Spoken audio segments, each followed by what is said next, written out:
Three true stories. Three ordinary nights that turned into things I still can't explain. I grew up in a three-story house on a quiet street where the worst thing that usually happened was someone borrowing your lawnmower and returning it with a dent. From the outside, it looked like any place you'd trust. Maple trees, a tidy porch, a third-floor window that caught the sunset just right. My father worked late. He had a small law practice on that top floor, so the office window overlooked the whole block.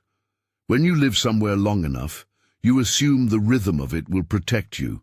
Cars that drive by, dogs that bark at night, the steady hum of suburbia. That rhythm is what made the first odd thing stand out. I was 15 the first time I noticed the Suburban. It was late summer. I remember that because the air was thick with cut grass and we'd left our windows cracked. I had headphones in, doing my homework at the kitchen table while Dad was in his office, tapping away at a case that would keep him up past midnight. The house felt normal. Then Dad stuck his head down the stairs and said, "There's a Chevy idling across the street. Been there a while." I went to the window. The headlights were off. The engine hummed soft enough that you could almost miss it if you weren't paying attention. A dark, long Suburban, a little dent on the rear bumper. It didn't look like a car of teenagers. It looked deliberate. It sat there for maybe 40 minutes, then pulled forward slowly as if it had cooled its engine and wanted to check every house again. We shrugged it off. Maybe someone lost. Maybe a driver waiting on a friend. That was the last time my father shrugged. Over the next 2 weeks, it happened again and again. Not always the same Suburban, but the same pattern. Slow, idling cars, headlights sweeping past windows, one car trailing another down our street at a crawl, like they were reading house numbers. Sometimes there would be a single driver. Other nights, a convoy of 3 or 4 vehicles would drift past, windows down, radios low, flashlights occasionally lifted and trained on front porches as if someone were inspecting mailboxes. Once, this is the memory that still wakes me up. 3 men in a truck drove past at 2 a.m., and one of them flashed a light that crossed right over my bedroom window. It was the single beam of a small, handheld flashlight, and the way it moved felt like a searchlight finding you. My father started making notes. He's a methodical man when he's worried. Times, descriptions, license plates when he could. He even began staying awake in the office to watch the street from the 3rd-floor window. Sometimes he'd call down and tell us about a car that idled for an hour, or a van that parked and watched the block. We told ourselves it was nothing. But one night, when I was 16, those small comforts in my head began to crack. We were on the back patio. The yard behind our house was partly fenced, a narrow line of bushes that separated us from the neighbors. A crew had been over that day, contractors replacing some rotted fence posts.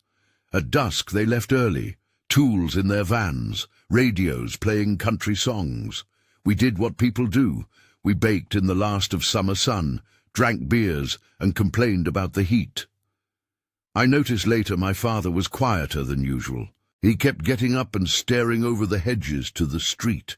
That's when one of the guys who'd been working on the fence came over and said, "Hey, found something odd back here behind the bushes. Camera." We all laughed first because it felt absurd.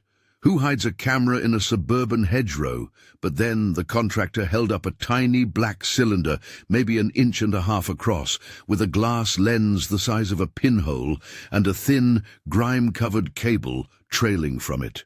It had been stuck just under a hydrangea, angled toward our backyard and the sliding glass door.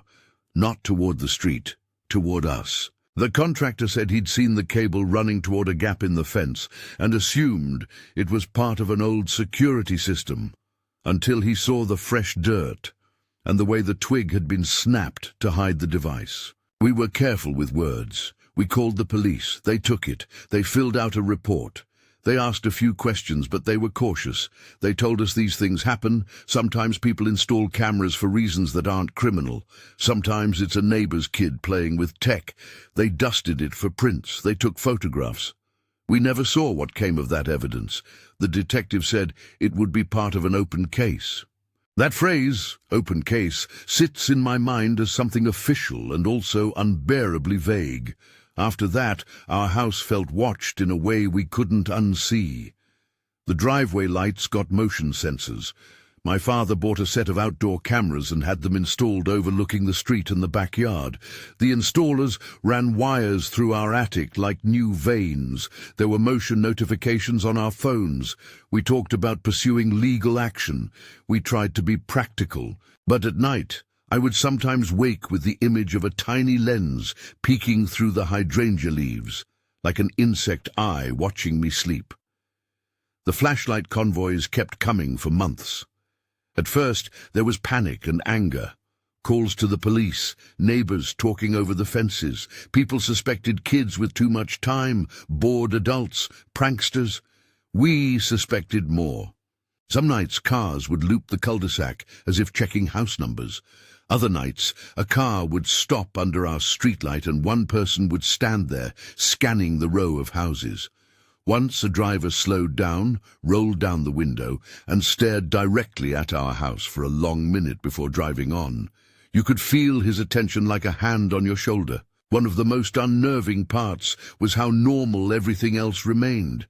Mail still came. The grocery truck still backed into driveways at dawn. My dad still argued his cases. People still walked dogs. Evil in movies often arrives with a bang. In real life, it arrives by small increments, time, repetition, routine. The subtlety of it made it more poisonous. You start measuring your nights by the distance of a car door slam, the length of a flashlight beam, the way shadows shift when someone slows in front of your house. Then there was the neighbor across the way who moved in, a new family on the second floor above a storefront. They were friendly at first. They waved to us with the neighborly sort of smile you trade when you can't be bothered to know more than names. But there was a man who sometimes lingered near their window. He was big, bald, muscular. He smoked at odd hours on the fire escape and watched the street for long stretches. When he glanced our way, his stare had a steadiness that made me uncomfortable. When I say he watched, I mean he sat in profiles in light, a silhouette against the curtained window, as if he was taking attendance. I tried to be reasonable about him. Plenty of people sit and stare when they have free time, but after the camera and the late-night vehicles, a human shape at that window felt less like chance. My mother mentioned it to him once when bringing over a casserole, and he was polite but clipped. "Friends?" he asked, then chuckled too loudly. The way his mouth moved didn't match his eyes. A few weeks later, when I was 19 and doing a study abroad semester, I was in Paris with a friend on spring break. We were living in a cheap hostel and spending our days walking until our feet ached. One night we ended up in a bar in the Marais, a grimy little place with cheap beer where tourists and locals collided in a haze of cigarette smoke. I wasn't thinking about home. I was 20 years old and confident in the sort of way that forgets how small you are in a city that stretches centuries. Then I saw him. He was at the bar, alone, nursing a drink. Bald head, broad back, the same way he held himself near his window. Still, scanning. For a second I thought it was just someone who looked like him. Paris is full of strangers, and your mind will match patterns where there are none. But then he turned. Our eyes locked, and there was the odd stomach-dropping recognition you get when a face that belongs to a memory crosses into a place it doesn't belong. He looked at me, not at my hair, not at my clothes, but at me, with the same steady focus. I could feel my cheeks go cold under the bar lights. I don't know what I expected to happen. A confrontation, an apology, him to say, "Small world, right?" None of that happened. He set his glass down and walked out into the rain. I told myself it was coincidence. My friend told me it was coincidence.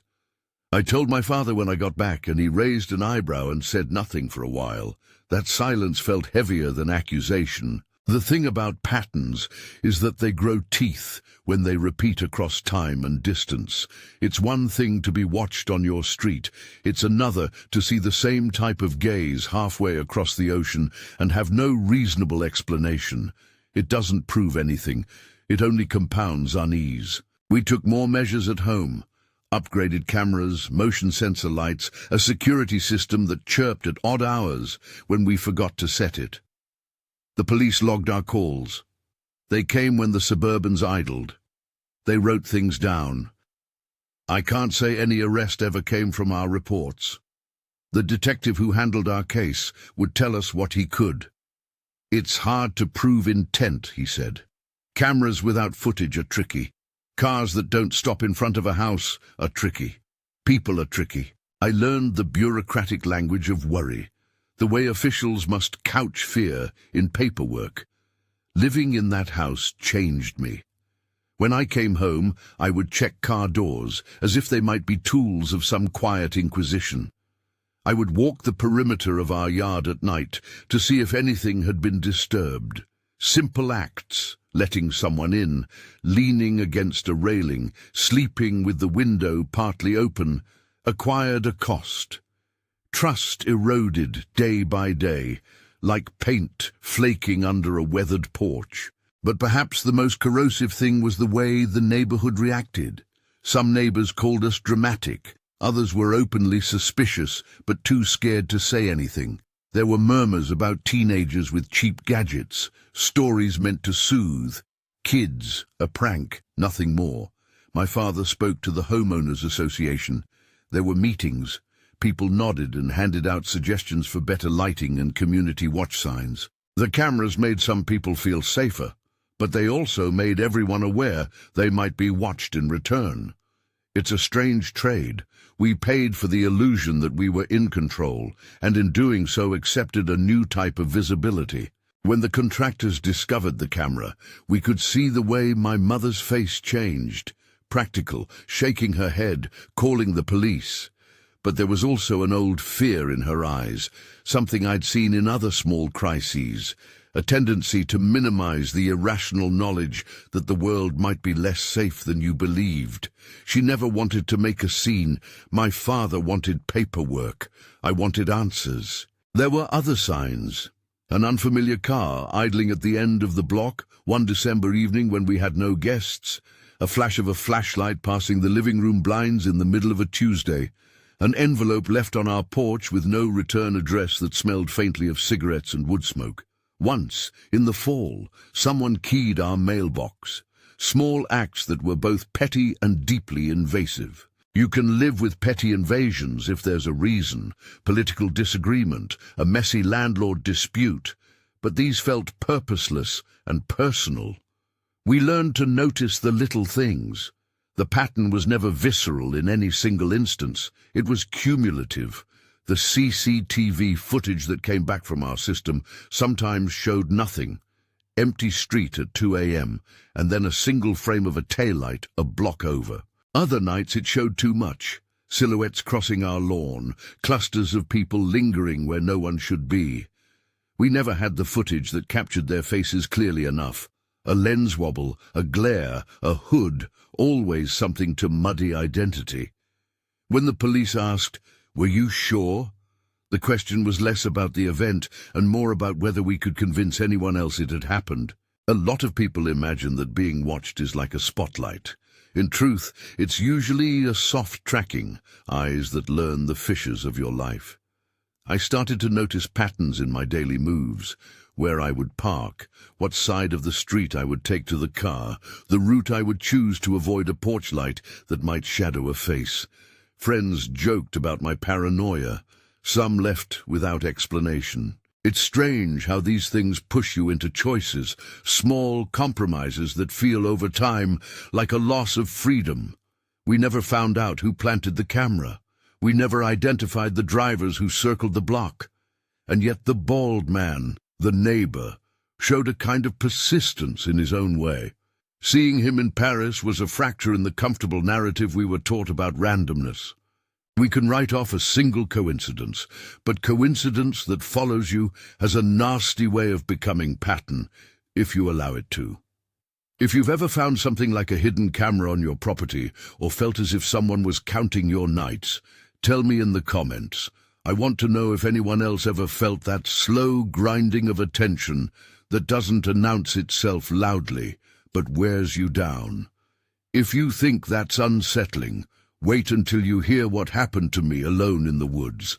A few years later, I took to hiking at night when I needed to think.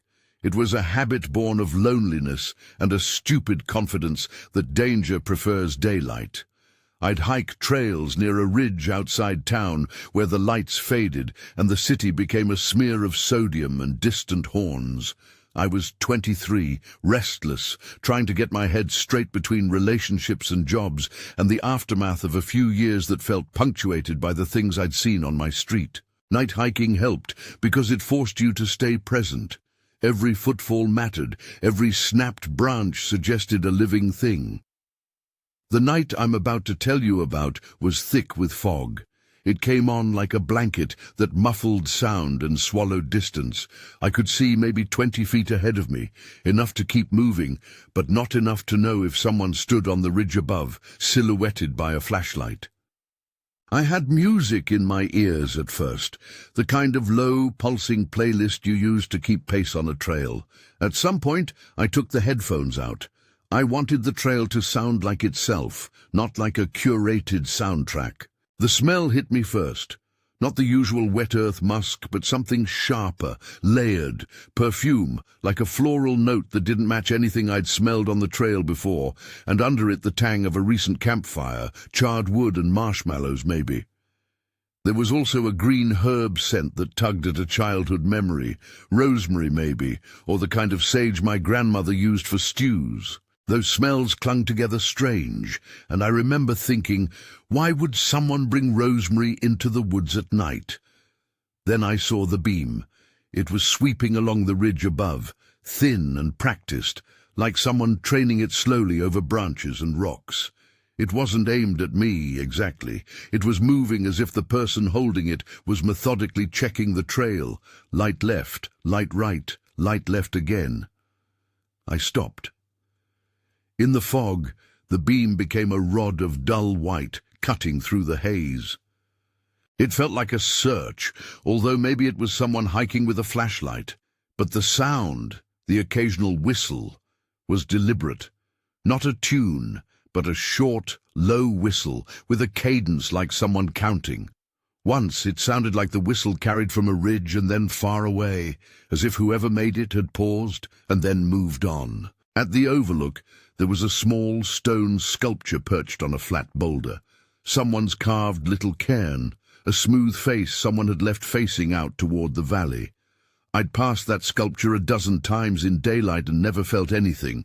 That night it appeared uncanny.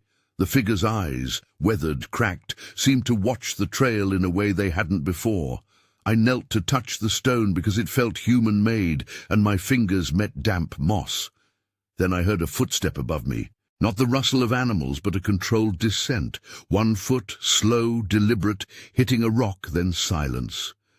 There is a terror that lives in silence, when a sound you expect to continue stops, and the absence becomes its own accusation. The footsteps closed in. For a stretch of the trail, I could hear nothing but the blood in my ears and the distant city hum. Then a match pattern of footsteps directly behind me. Same pace, same rhythm, as if whoever followed had decided to be patient and mirror me. I turned. No one. The fog folded like a curtain. My breath sounded too loud. The whistle sounded again from somewhere uphill.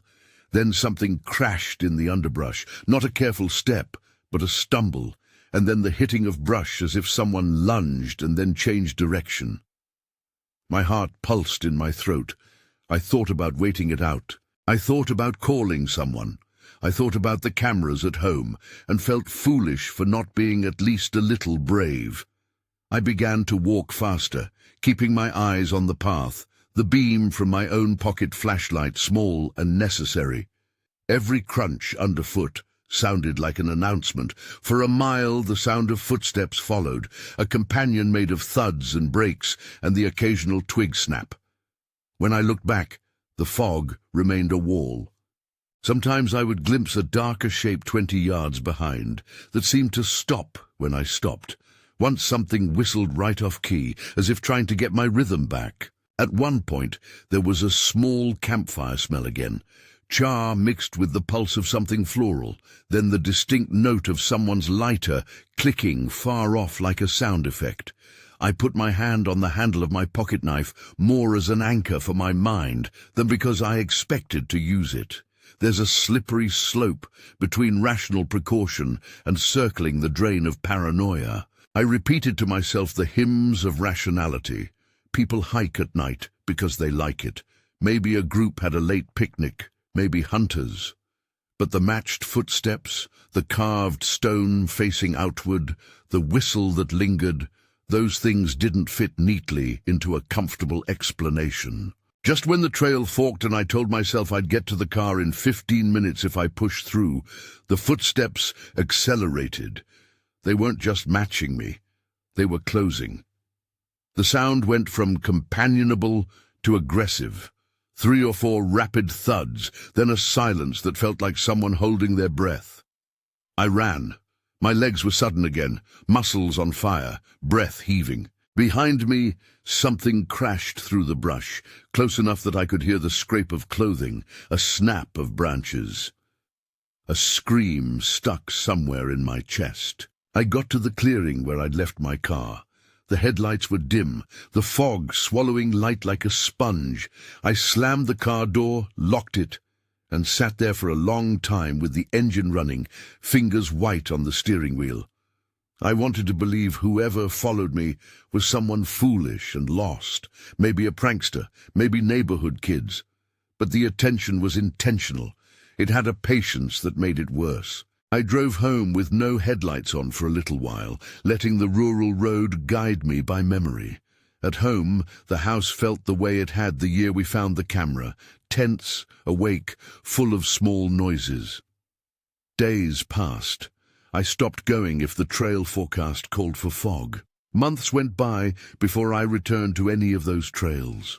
The memory of the whistle and the stone stayed. And the oddest thing, the way the smell lingered in my clothes for hours. Not perfume exactly, something floral and burnt, a compound that lodged under the collar like a signature.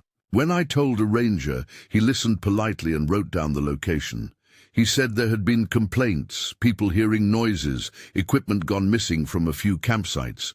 But he also said this area saw a lot of late-night activity, drunk hikers, hunters, kids with flashlights.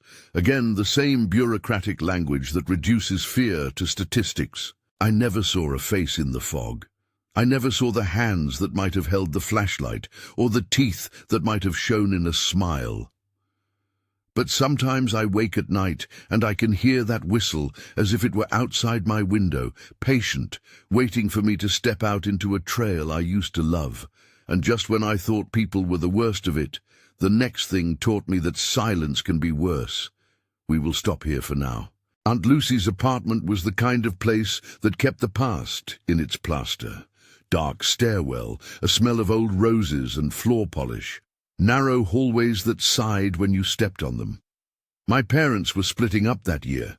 Arguments had become a low, constant hum behind the normal rhythms of our lives, and my mother decided it would be better if I stayed with my aunt for a while until things settled down. I was 17, restless in a way that felt like hunger, and Aunt Lucy's place seemed like a safe enough exile.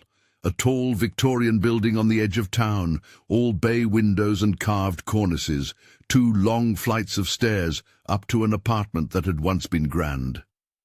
Aunt Lucy was the kind of relative who held on to everything for sentimental reasons. Lace doilies, a stack of yellowed sewing patterns, a porcelain clock that never worked, but chimed habitually in her mind. She had a small dog that snapped softly at your ankles, a kettle that always hissed at the same pitch, and a habit of avoiding certain rooms without quite admitting why. She tucked me into a narrow bed in a room that smelled faintly of lavender and mothballs, and made me tea as if the ritual could stitch me back together. The first night I noticed footsteps was the night I decided I could not sleep. It was late, I'd been up watching a movie with Aunt Lucy in the living room, an old black-and-white thing she insisted on rewinding and telling me how the lighting was done, and half an hour into the credits I heard them. At first, they were a soft rhythm, like someone pacing in slow thought, a measured step, step, step just above the ceiling. The floor under my feet vibrated in that invisible way houses have when someone walks on the next level. I paused the movie. Aunt Lucy kept talking about the actor like she hadn't heard. She smiled and said something about late-night insomnia being terrible for the mind. But she kept her voice easy, practiced in a way that made me uneasy. "Is someone upstairs?" I asked, trying to sound casual. She laughed too quickly. "That building's old, the pipes, the floors settle." The steps continued, methodical. Night after night they stitched the same pattern into the ceiling. Heel, toe, a pause, then the same loop again. Sometimes they would start before midnight. Sometimes they would go on for hours until dawn, when whatever was causing it, an unseen tenant, a restless animal, an imperfect floorboard, would finally stop. It had a rhythm like someone practicing a walk. I asked neighbors. They shrugged. "Old building, hun. People come and go."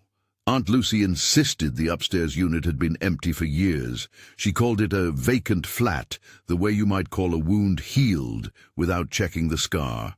But she kept her hands moving in the kitchen now, washing dishes with a little more force, clipping coupons with a sharper focus. She asked me about school, in a tone that mixed propriety with distraction. It was the little things that shifted the feeling from odd to wrong. One morning I came down to breakfast and noticed a fresh scuff mark near the third stair, a dark smudge along the banister where wood had been rubbed raw. It looked recent, like someone had dragged a heavy shoe along it. A few days later, there was a line of scuffs across the upstairs hallway, the varnish scratched dull, leading to the closed door at the end of the hall and stopping as if someone had decided not to go any further. "You didn't tell me about that," I said to Aunt Lucy. I pointed. The dog circled my ankles and the kettle hissed as if trying to be louder than the conversation. She shrugged one shoulder like a shrug could close off worry. "Old houses do odd things.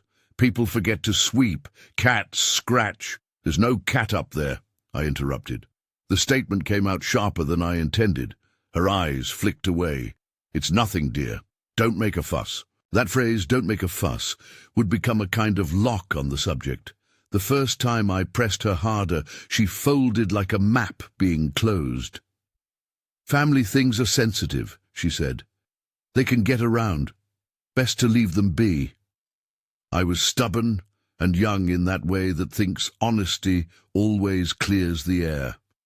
One afternoon I asked if we could go upstairs together, just to look. "I'll show you there's nothing," I said. Her face went still. She clutched the teacup so tightly the porcelain whitened under her fingers. "We won't go up," she said. "Please, not today." That refusal raised a dozen questions I didn't know how to name. Was she protecting me? Protecting herself? Hiding something? The safest thing I knew to do was to watch. Watching is a quiet form of labor that doesn't require words, but shows the mind all the same. I started staying quiet in the evenings, listening for the cadence of those steps. They were not a random tapping. They were deliberate, an arc of movement that traced the ceiling from one side of the apartment to the other, and then paused, as if someone stood at the very edge of our flat and listened to the rooms below. Once, while Aunt Lucy hummed softly to the radio, I slipped from the couch and crept to the doorway. I could hear the dog sleeping, a slow breath, and beyond it the whisper of socks on wood above. I opened the door as if to step into the hall and looked up. The hall was dim. The door at the end, the one the scuff marks led to, was closed, not locked. The latch was old, sticking. I put my hand on the knob anyway, felt the grain of the wood through flaked paint. Behind me, Aunt Lucy called, "Don't get any ideas." Her voice was flat. There are small acts that act like confessions. A dropped cup, a pocket lint pulled free, keys left on the table. That night, before bed, I left a scrap of paper on the coffee table with the simple question, "Who lives upstairs?" More childish than strategic, but it was what I had. The next morning, the paper was gone. Things escalated into a pattern of near evidence. I found fresh scuff marks one morning that made a trail from the upstairs doorway across the hallway to the side window, like someone had walked the margin of a room. The wood floor had a dull path where the polish had been abraded to a matte finish. I put my hand to the groove and felt a faint warmth, as if someone had walked that line recently. One afternoon, I caught Aunt Lucy standing in the kitchen with her back to the hallway, hands clasped behind her, looking small. "You know, people don't always leave," she said, as if to herself. "Sometimes they stay where they've always been." I pressed her. "Why won't you let me look? Is there someone living there and you're afraid to say it?" She turned. Her face was pale. For a moment I thought she would laugh it off, but instead she walked over and sat, and when she spoke, the voice was very careful. "You don't need to know everything, dear. Families have things. Some stories are hard to tell." I felt a small, hot anger then, the kind that comes when adults decide to shield you by withholding the truth. My mother had a word for things like this: sensitive. My aunt had another: private. The words made them safe. For me, they became fences. One afternoon my cousin called. I hadn't seen him in years. He lived across state. But he'd been poking around the neighborhood and had stopped by the building. Over the phone he used a voice that was softer than usual. "Did you ever hear the story about the upstairs flat?" he asked. I braced. "What story?" "There was someone who died up there," he said. "Years ago. Late 90s, I think. An accident. Maybe a fall. People talked, but it got hushed up. Some of the older folks say it was sad, painful. Others, well, you know how gossip gets. Your aunt, she's family. She took it very hard. She barely talks about it." That was the first real name for the thing that had been circling us. Someone once lived there, and the way people spoke of it was circular. No details that could be pinned down, only the shape of a loss and an invitation not to pry. My cousin's voice dropped into a tone that meant he was telling me something he almost regretted saying. "You should ask her," he added. "Or don't. Maybe let it be. It's private." It explained nothing. It explained the hush. It also made the hush thicker. A death decades ago could explain creaks. It didn't explain scuff marks that had come into being only months earlier, or the steady pacing at night, or the moments when the steps timed exactly with the interval between my own breath and the beat of the radio. The night I confronted it fully, I was tired and impatient, and Aunt Lucy had gone to bed early. The steps started as usual, soft, insistent, moving back and forth. I pulled my jeans on over my pajamas and slipped a flashlight into my pocket, mostly as an act of defiance. In my mind there was a small, entirely reasonable plan. Open the upstairs door, knock, see if someone answered. If no one did, call the landlord. If still nothing, call the police. I walked toward the upstairs door and hesitated. My hand hovered, the steps paused. For a second the world held its breath. I put my palm to the knob and turned. The door swung inward without resistance. The room smelled faintly of dust and a lemon cleaner that had been used in the wrong amounts. The layout was empty, a shell with a threadbare rug and a single chair beneath the window. The chair was pushed slightly back from the sill, a small circle of pale wood where a heel had sat. I noticed fresh scuffs on the floor where the chair legs had scraped in a small looping line. Someone had been here. Someone had made a path. I walked to the window and craned my neck. The ledger of the building whispered with old paint.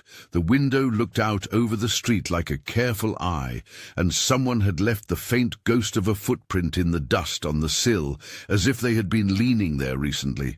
The curtain brushed once and then lay still. No one moved. I called down to Aunt Lucy. "There's someone up here," I shouted. "There's someone who's been living here, Lucy." Her voice came from below, strained. Don't be ridiculous. I went to the chair and found a pattern of scuffs on the seat. Fresh. The fibers had been compressed. On the floor near the chair there were smudges, dark shoe marks like the ones on the hall stairs, arranged in a way that suggested pacing. I took a photograph with my phone, a small thing that felt both cowardly and necessary. I wanted evidence. I wanted to show my mother, the police, anyone who would take the pattern off of my chest and say, yes, that is odd. When I went downstairs, Aunt Lucy was waiting at the bottom of the stairs with tears in her eyes and her hands knotted together. She pulled me into a hug, so sudden and tight, my breath left me. You shouldn't have gone up, she said. You shouldn't have been alone. I put the phone between us so she could see the images. She looked at them and then at me, and for a beat I thought relief would wash her. Instead she said, "You shouldn't have taken that." She took the phone from my hand and wiped the screen as if it were the delicate thing that needed cleaning. "Why?" I asked. She closed her eyes. "Some things are for the family to handle," she whispered. "Some things are old. They leave marks. They leave people with hurt. All I can say is that it's not for you to know. It's not yours to carry." I felt suddenly childish. There was a kind of threat in her words, not of harm but of exclusion. I was being pushed out of a secret that, once kept, became heavier and more precisely guarded. She called my mother when I insisted. My mother came over, pale and nervous, and hugged me, as if hugging could smooth the creases of truth. "We'll get a locksmith," she said. "We'll force them out." But there was no one to force. The landlord told us there was no record of anyone renting that flat in years. The police did a walkthrough and wrote it up as a squatter possibility, but could find no definitive evidence of current occupancy. They suggested neighbors keep notes, to call if they heard or saw anything. They took my photos and slid them into a folder marked with our names and a non-committal case number. The scuffs remained. The footsteps continued. Aunt Lucy would wake in the middle of the night and stare at the ceiling, and sometimes, once, twice a week, she would make tea and leave it untouched, a ritual that read to me like a private offering. Once, after a particularly bad night of pacing, she told me her sister had died young, many years ago, and that the family had then sealed away the apartment as if you could lock grief into a room. "People forget," she said, "or they try, but sometimes places remember for you." There was a family myth about a man who died in a fall in the 90s, or maybe it had been an illness. The story had been told in whispers at wakes, in the wake of too much wine, and never with the clarity of names or dates. It was the kind of thing that, when retold, became less about the fact and more about the consequence. A hole left in the family that people skirted around. My mother, when I pressed her later, called it a sensitive topic and suggested we leave it buried. That word, sensitive, wrapped around me like a glove too tight. It implied I had no right to pry because the world had already decided boundaries for me. Family secrets are often a contract. You will not dig. We will not tell. The cost is simple. You carry the not knowing. You live with the sound of steps that belong to no named face. There were nights when I would lie awake and listen to the pacing, the interval between each pass growing shorter, as if someone were trying to fill the silence with a presence. On other nights, it was like nails on wood, and in the morning there would be the faint perfume of something floral that lived in the space between the curtains and the frame. An odd, clean smell that did not belong in Aunt Lucy's starchy living room. It matched nothing I could name. Not her perfume, not her soap. It was a scent that, when you inhaled it, made you feel simultaneously watched and wrong-footed. I started to leave notes in odd places. A small post-it tucked beneath her teacup. "Did you call the landlord?" I wrote somewhat angrily at one point. She found it later and smiled sadly and said, "I'll handle it." She never did. The scuff marks became a map in my head. I traced them with my finger whenever Aunt Lucy wasn't looking, mapping the rhythm of someone else's steps like a cartographer of unease. Each night they choreographed the space above us, and I, forced to listen, catalogued their choreography. The pauses, the quickening, the way they always stopped over the door to our bedroom as if listening in. Eventually, a cousin let slip more of the story in a conversation that drank too much and bled truth in a way family gatherings sometimes do. He told me vague details, an argument years back, a man who was ill and alone, a family that closed ranks and declared an apartment empty so the pain wouldn't keep surfacing. Whether any of that explained the fresh scuffs, the new pacing, the smell, or the way the chair had been shifted in the empty room was still unresolved. It provided a possible origin and also left 1,000 questions. We never got an honest explanation. The landlord insisted the place was vacant. Aunt Lucy insisted it was a hole you should not peer into. My mother folded her hands around the issue and labeled it sensitive, a catch-all for grief and embarrassment, and a fear of dredging up old shame. The police said they would patrol more often, but couldn't promise constant surveillance. In the end, we took small steps. New locks, a motion sensor on the hallway, a brighter bulb near the stairs. Those practical things offered a small comfort. Practicality is a kind of armor. What followed was less dramatic than I expected. Nights when the footsteps faded, nights when they multiplied. A bruise of memory that swelled when I walked past the base of the stairs. I left Aunt Lucy's after a month and returned home with a head full of questions I never quite managed to ask aloud. Family gatherings became brittle. My mother would change the subject if you slipped toward the apartment. Aunt Lucy would look at me with an expression that both pleaded and punished. The most corrosive aftermath wasn't the fear. It was the permission to doubt your family's honesty. When those you expect to protect you decide to hide, you learn that safety is sometimes withheld like a favor. You learn to keep parts of yourself small, so they won't be used to open old wounds. I never told my friends the truth about the pacing upstairs. I said only that the building was old and made noises. It felt easier to say that than to explain the entire knot of secrecy. Months later, I would think of the scuffed path and find myself walking loops in my head. Who had been there? Who had stayed? And why the house seemed to keep making them visible in tiny ways that left no neat trail for evidence. Family secrecy never offers a tidy explanation. It offers instead a series of half-doors and gestures. And your job is to decide how much dignity you owe to the people who would fold the truth into a tissue and discard it. The 3 incidents, our suburban surveillance, the fog-enshrouded chase on the ridge, and the haunted rhythm above Aunt Lucy, mapped different kinds of watching. One was external and systematic. Cars, lenses, eyes that counted house numbers. One was immediate and predatory. Footsteps in the fog, the feeling of being followed. The last was intimate and domestic, a slow invasion of privacy that thrummed under the floorboards, something that sits inside your family's private sphere and refuses to be named. They taught me a few things that I keep thinking about. The first is that attention has weight. It can be a light that makes you feel seen and known in the cheeky, human way we all crave. Or it can be a weight that presses your shoulders down until you forget what it feels like to move freely. The second is that ambiguity is a weapon. When you cannot name the thing watching you, it grows limbs in your imagination. It becomes not just one thing, but a legion of possibilities, each worse than the last. I never had the cinematic resolution, no dramatic confrontation, no handcuffs, no confession in a motel room. That would be gratifying in the way a neat ending is gratifying.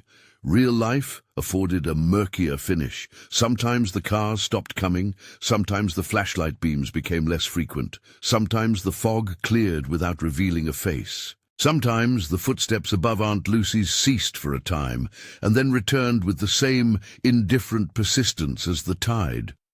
The surveillance footage at home sometimes showed nothing. Sometimes it showed a blur or a distant tail light.